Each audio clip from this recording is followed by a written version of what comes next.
Seth, case, take one. Okay, so, team task reflective friend dialogue. After reading the case study on Seth, you and your reflective friends will discuss and summarize what age-appropriate, individually appropriate, and socially, culturally appropriate practices you might use with Seth to support his social development. So I think a great idea for Seth would be maybe have like a special day where it's all about Seth and his interests, and hopefully that will allow him to warm up to other children that have the same interests as him, and he'll be able to find little playmates that he can relate to. Or even just like allow the children to warm up to Seth because of his. A lot of children will be like, I wouldn't say afraid, like feel off about other children with disabilities and like don't know how to communicate with them. So this might actually give them the stepping stone, go and interact with him and try to get him to join in their play as well. Yeah, it would be very important to make sure that all children are feeling inclusive in the environment, and for Seth to feel inclusive as well, because he's going to obviously react a little bit differently than other children because his development will be a little bit different than the other children. Yeah. So it's definitely important to remember to respect his boundaries, and that's a great idea to try and get the kids to warm up to him too. But I think as educators, it's really important for us to make sure that he's feeling included And comfortable with the situation. Exactly. When I took like autism awareness and I did a course for it, the one thing they said was that people with autism, their sensitivity for noise is heightened.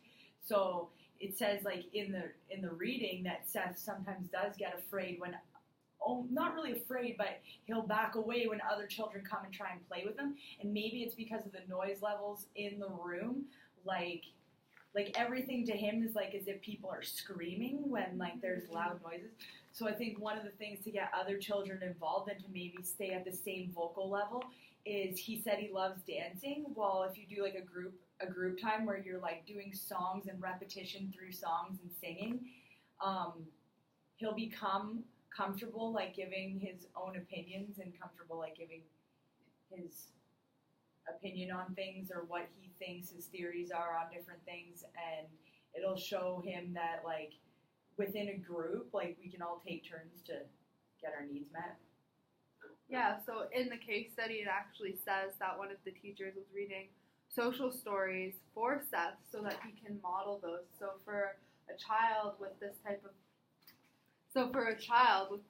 autism where social interactions are very difficult, it would be incredibly important to model how social interactions are supposed to take place, because he is not going to pick up on social cues the same way as a typical developing child would. Yeah.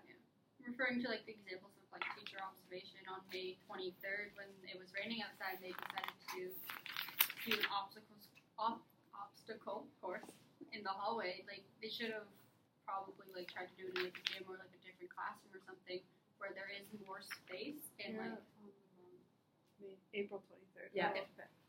Okay. Where like where the children like and like Seth would have more room to like move around, and where like all the noise isn't contained in like one small area, or like bringing in like a small group of children into the hallway with Seth, so that it isn't too loud for him, and where he isn't discouraged to like join in and like not be with the other children. And I think one of his like things is why he was so upset is because with children that are autistic, they need schedule, they need rhythm to a day, and if even like a little bit of that rhythm gets thrown off, they're in a whirlwind because it's not lining up. So like a good thing, which I've seen at certain special needs classrooms, is like a chart for that specific child and like a picture of them with like a little Velcro thing on the back, and then have all the areas within the classroom, and they can put their thing and you can get them to say out loud, Seth is going to the dramatic play area. Seth is going to wash his hands. Seth is doing this. So it kind of... A lot of daycares and like kindergarten classrooms will have that now for children on the spectrum. I've noticed that lately. Yeah, even with like normal children too, they have that so that they feel like there is some sort of structure in their life, even when it's not structured. Yeah, routine for children in general, it makes them feel safe. So for a child with autism, even when there is a change in the routine, it takes them a little bit more time to figure out how to adapt to that situation. So for when there is going to be a change in the routine and we're aware of it, like we can see that it's starting to rain outside, maybe we give Seth a good 5-10 minute warning that, okay, Seth, it is almost outside time, but look, it's raining outside.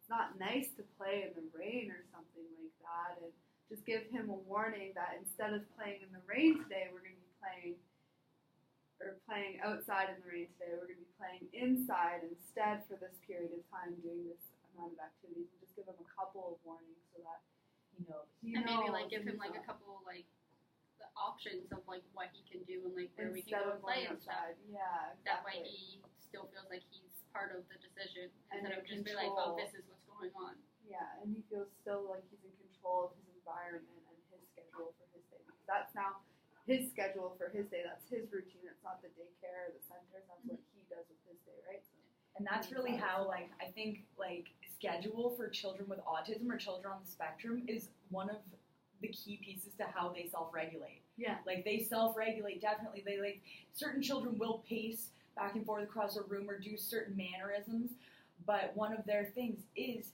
having that stability of the time. And I noticed it at my center. There's a couple kids on the spectrum, and when snack is just a little bit later, home time, like their parents don't show up right at 3:30 on the dot, it is a big discrepancy to them. Yeah. Like, I noticed that with my own son, that if we're not there at 4, when we come to get him, he is a grumpy muffin.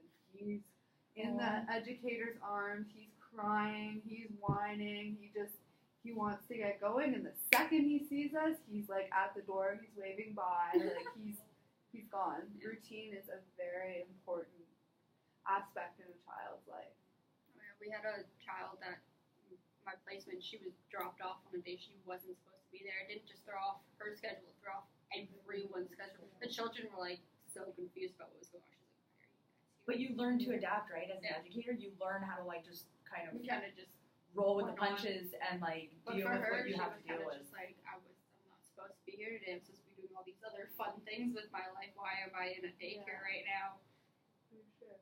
I think we've come up with plenty of ideas of how to help Seth. And yes, good. Yes, We're all good. We're all in agreement. Seth is an amazing kid.